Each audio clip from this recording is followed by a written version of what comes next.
দুর্ভাগ্য আমাদের যে আমরা নিজেদেরকে মুসলিম দাবি করি, আমাদের কোনো অ্যাসেট ছুটে গেলে সেটা নিয়ে আমাদের অনেক পেরেশানি হয়। কিন্তু আমার ঈমান দুর্বল হয়ে যাচ্ছে কিনা, আমি কুফরের কাছাকাছি চলে যাচ্ছে কিনা, আমার ইসলাম দুর্বল হয়ে পড়ছে কিনা,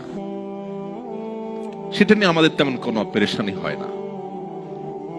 আজও যে সমস্ত মুসলিম পৃথিবীর বিভিন্ন প্রান্তে, এমনকি মুসলিম সমাজ এবং সোসাইটির মধ্যে বসবাস করেও নিজের ইসলামী আইডেন্টিটি ধরে রাখতে পারেন না, তাদের সবচেয়ে বড় ঘাটতি এবং দুর্বলতার জায়গাটা হলো ঈমানের দুর্বলতা। মাল্টিকালচারাল সোসাইটিতে যদি ইসলামকে বুকে ধারণ করে মাথা উঁচু করে হীনমন্যতাকে দূরে ঠেলে আপনি যদি আপনার দ্বীনকে নিয়ে আপনি প্রাউড করেন, আপনি যদি একজন ভালো এবং আদর্শ মুসলিম হিসেবে নিজেকে আপনি উপস্থাপন করতে পারেন, আপনার ফ্যামিলিকে যদি আপনি গড়ে তুলতে পারেন, সন্দেহাতীতভাবে এটা বহুমুখী চ্যালেঞ্জিং। প্রতিকূল পরিবেশে নিজের ঈমানকে,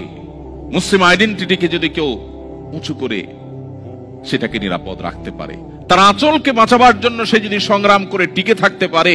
জ্বলন্ত কয়লা হাতে রাখার মতো কঠিন কাজটি যদি সে করতে পারে, নবীজি সাল্লাল্লাহু আলাইহি ওয়াসাল্লামের হাদিসের এই ভবিষ্যৎবাণীর আলোকে সুসংবাদ সে পাবে।